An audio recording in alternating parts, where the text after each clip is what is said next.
Hi everyone, and welcome to today's video where we're going to be doing a guide for Muscovy for EU4 1.31 Leviathan. Before we begin, consider leaving a like and subscribing since only 12% of you are subscribed, and you can become a member today. So Muscovy is a nation in Eastern Europe, and it's one of the recommended nations in the 1444 start date. This is a very powerful nation, and it's surrounded by some weaker and some stronger neighbors, and is of course the prime candidate to form Russia. But many newer players might be turned away from playing Muscovy due to some of the stronger surrounding neighbors and their very weak economy at the start. But by using this guide, you will ensure an easy and fun campaign for yourself, and you can even rack up the unique achievements that Muscovy has. So let's jump right into it. So this is Muscovy right here. Of course, they start off with 5 vassals, and the first thing you should do is set these guys to siege. After that, we're gonna set our rivals. It's usually the ones that rival us, but actually we don't want to add Denmark right now, so we're gonna add Novgorod, Lithuania, and Kazan. Then we're gonna go into our estates and summon the diet. You can pick whichever one is best for you, and then we're gonna seize land. We're gonna give the clergy Clerical Advisory Council, clerical ministers, and enforced unity of faith. We're gonna give the boyars increased levies, aristocratic councillors, and strong duchies. We're gonna give the burghers patronage of the arts, commercial advisory board, and we're gonna give the Cossacks recruit Cossack leaders and prime herding rights. Now we're gonna hire one advisor, and it's gonna be a mill guy. Take a morale or a discipline guy if you have them. I have a discipline guy. Then we're gonna ally Odoyev and set one of our diplomats to improve relations with our own subjects. Then we're gonna take this 14k stack, send them in this province, and we're gonna take 6k infantry from this stack and send them to this province. And to the remaining 3 stack, we're gonna add some infantry. But first we're gonna take out a lone.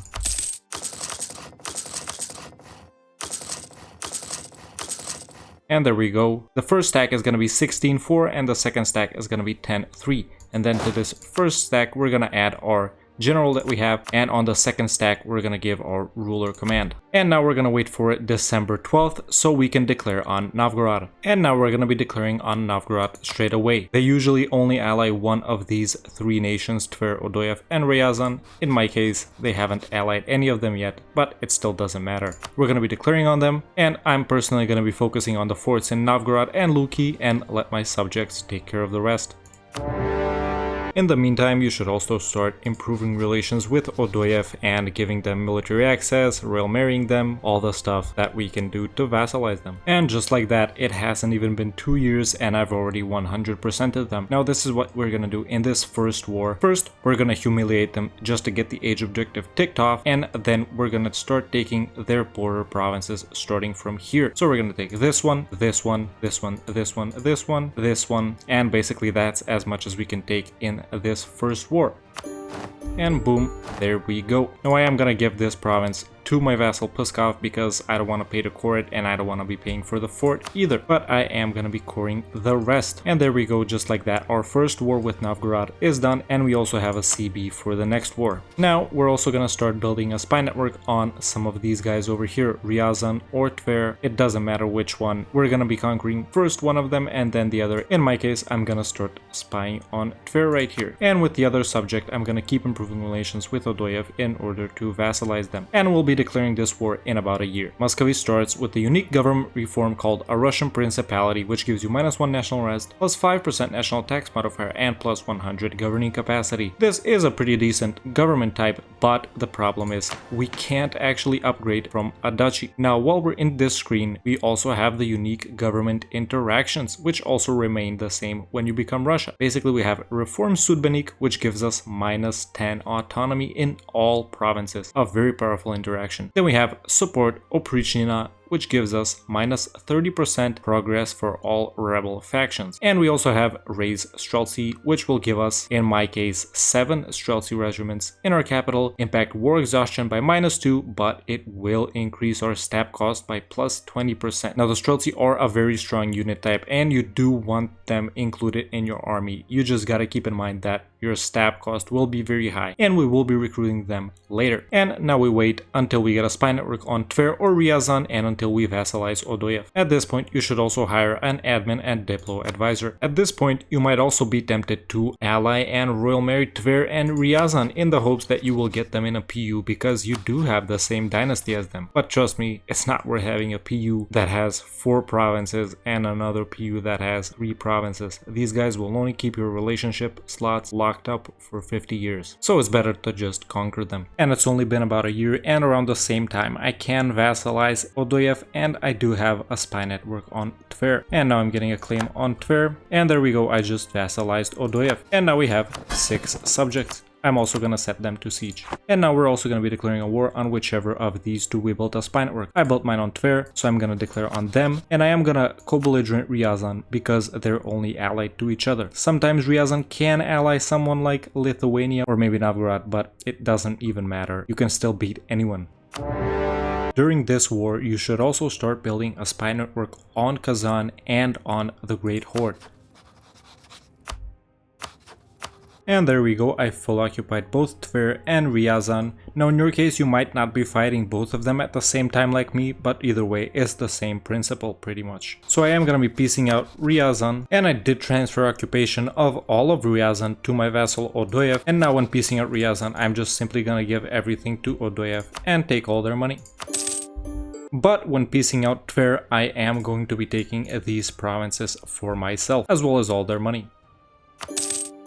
Now it's time to recover our manpower for a bit before we get ready to declare on Kazan or the Great Horde. Now that some time has passed and we have stabilized and cored the provinces we took from Tver, it's time to declare on one of these nations, whichever one is weaker. In my case, the Great Horde is allied to Uzbek and the Timurids of all nations, so of course I am going to be declaring on Kazan, since Kazan are only allied to Crimea. And I do have a mission to take some of their provinces, and we can also do a reconquest for the province of Perm, which is a core of Perm. So I am going to be declaring on them, and like I said, you should declare on whichever of these nations is weaker. If you don't feel like you can beat either of them, you can actually declare on the Livonian Order during this time. And that is going to be my next war after I finish with Kazan, so I am going to show you what to take from it as well.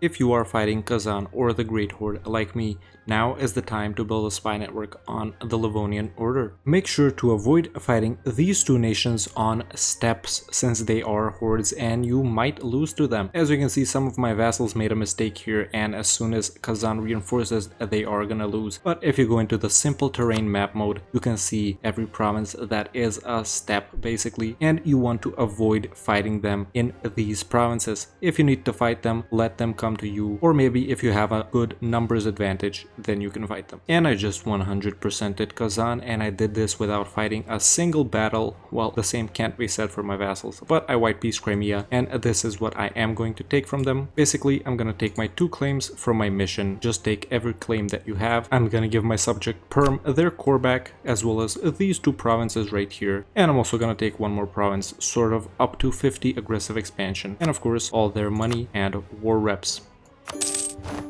If you were fighting the Great Horde, basically you're going to want to do the same. Take whatever claims you have, and you can try to get a border up to Crimea by taking these 3 provinces, and basically everything up to 50 aggressive expansion. Now we're going to chill for a year or 2 and get ready to declare on the Livonian Order. Once you do get enough patriarch authority to activate a religious icon, I recommend activating the icon of Saint Nicholas, which will increase your improved relations and decrease your aggressive expansion impact, or the icon of Elusa, which gives you -3 national rest and -25% harsh treatment cost. I have the icon of Elusa active right now because I don't really want to deal with rebels, since manpower is sort of a problem this early in the game for Muscovy. And as you can see, it does help quite a lot. I have -5.6 on rest right now. Now the Livonian Order is in a war with Denmark, Sweden, Norway, Holstein, Poland, Lithuania, Mazovia, Munich, and Passau, so it's probably a good time to declare on them before all the other nations gobble them up. So I am going to be declaring on the Livonian Order, and you should also be doing this after you fought one of these 2 nations, or you should be doing this instead of fighting one of these 2 nations. Now in my case, since the Livonian Order is in 2 other wars in addition to the one I declared on them, I'm gonna be piecing them out because I don't want to wait for Poland and Denmark for 20 years to end their war. So I'm basically gonna be taking everything that I have occupied. But in your case, they're probably not gonna be in 3 wars at the same time, so you can take whatever you want. So you are gonna take these 3 provinces right here, as well as these 2 provinces right here, basically cutting them off from Poland and Lithuania. And then in your second war, you're gonna take these 4 provinces. But since I can't do that, I'm just gonna be taking these provinces right here. So it has been 10 years since the start of the game, and now you can finally start to slowly integrate some of your subjects, and I recommend integrating these 3 guys over here first, basically Belozero, Yaroslavl, and Rostov. In my case, I only have above 190 relations with Rostov, so I'm gonna start integrating them, but you can pick whichever one of these 3 that you want. And now we're just gonna be building up our nation for the next couple of years. Now, once your heir Ivan Veliki over here becomes of age, I do actually recommend abdicating Vasily Temny. He does only give you 6 monarch points, whereas the heir will give you 12. Only do this if you have at least +1 stability though. If you're at 0 and you go to -1, just be careful that you have enough admin points to stab back up, since it will cost a lot due to the privileges we gave them. Once you do unlock Diplotech 4, you should start building marketplaces in the provinces which have centers of trade, like Moscow for example, Nizhny Novgorod, Neva, and Yuriev. This is also around the time where you can consider getting an ally if you want to. You don't need to, but I am going to do that. And these are the nations which I can ally. Now, I will ally Bohemia, since I do want an ally on this side of Poland and Lithuania. And they're emperor right now, so that means they're pretty strong. And I will also ally Nogai, since they can help me out in fighting the Great Horde and Kazan if I need to. But basically, you can ally whoever is available to you. You don't even have to ally anyone, to be honest. You should also be getting your Tier 2 government reform, and I of course recommend taking strengthened noble privileges for that, plus 15% national manpower. If you have enough progress to unlock any of these interactions, you can do them if you want to. For example, I can raise Streltsy right now. I don't really need them, so I'm gonna save this for later when I do need them. Now that some time has passed, it is time to declare on whichever of these 2 nations you didn't fight. In my case, it's the Great Horde. Now, they are allied to AQ and Uzbek, which might make this war annoying if I were fighting them myself. But basically what I am gonna do is I'm gonna declare on them, call in Nogay with the promise of land, and hopefully I'll be able to blitz them before Uzbek or AQ even arrive to the main theater of war, and hopefully I'll be able to take a couple of provinces. If you don't feel like you're strong enough to fight one of these nations still, you should be waiting for your truce with Novgorod to run out. But in my case, I am going to be attacking them, and I'm just going to try and take as much as possible before Uzbek and AQ arrive.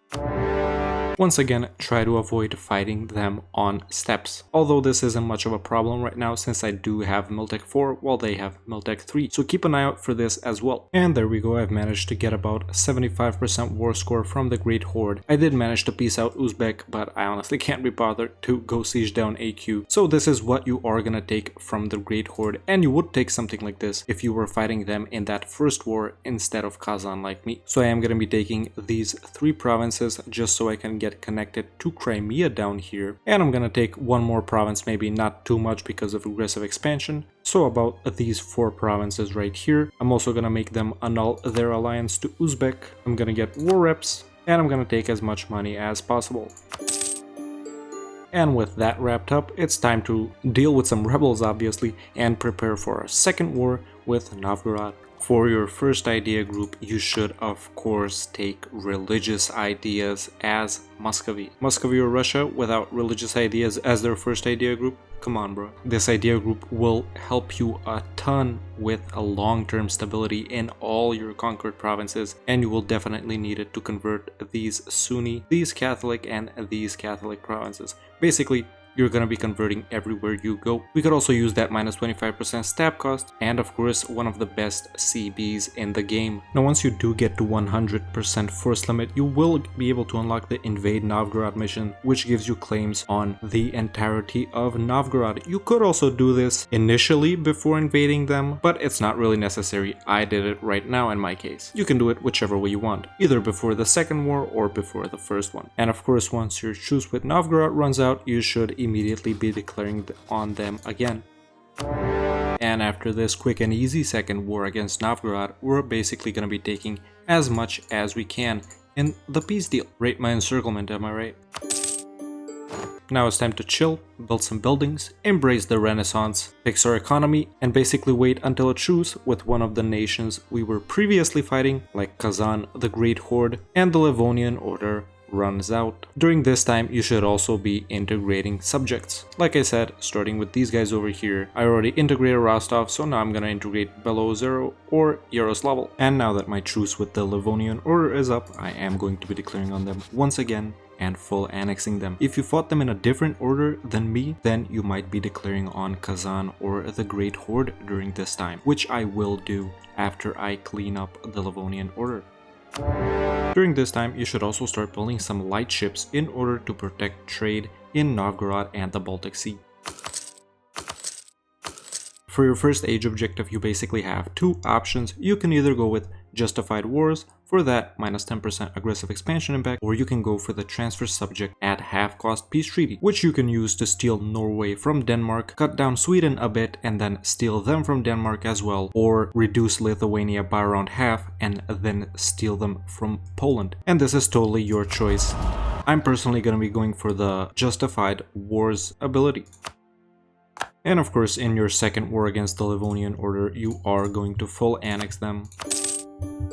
Now that my truce with Kazan is up, the first horde nation I fought, I will be declaring on them again. And in your case, you might be fighting the Great Horde right now if you declared on them first, or you might be cleaning up the Livonian Order, depending on which order you declared on these nations. But either way, I am going to be declaring on them. Now, they are allied to Uzbek and Crimea, but it doesn't matter since by now you should be more powerful than either of them. And now that I've 100%ed Kazan, I am going to be taking these provinces from them. Basically, in your second war against these two nations, Kazan and the Great Horde, take as much as you can. You only need to take a little bit in the first war, because we're not that powerful. But now in the second ones, you can take as much as you want. So I'm going to take these, and I'm going to take all their money. It's important to grab the gold mine in Bashgird during this second war as well. And we will want to be converting the religion and bringing down autonomy as much as possible in this province, so we can maximize our gain from the gold. Now that my truce with the Great Horde is also up, I will also be declaring on them. In your case, you might be fighting Kazan instead of the Great Horde, but either way, it's gonna be one of these two nations. And I just pieced out the Great Horde and I took these 4 provinces right here. I could have taken more, but I didn't want to spend too much admin points on coring since I am still working on religious ideas. But you can take as much as you want and as much as you can. And after about 30 to 40 years, your game should look a little something like this. Basically, we've taken down each of our main rivals twice. We fought Novgorod twice, we fought Kazan twice, the Great Horde twice, we full annexed the Livonian Order, and we started integrating our subjects. And by now you should be number 2 on the Great Powers list. After this, you will continue to expand and clean up the same nations like Kazan, the Great Horde, finish off Novgorod, and start pushing into Nogai and Uzbek, as well as Crimea and these smaller Caucasian nations right here. Once you're done cleaning up these minor nations that are left, you can start pushing into Lithuania and Sweden and Norway. Using the transfer subject at half-cost peace treaty, you can take Norway for yourself, cut down Sweden and then steal them, cut down Lithuania and then steal them, and stuff like that. Basically, you are powerful enough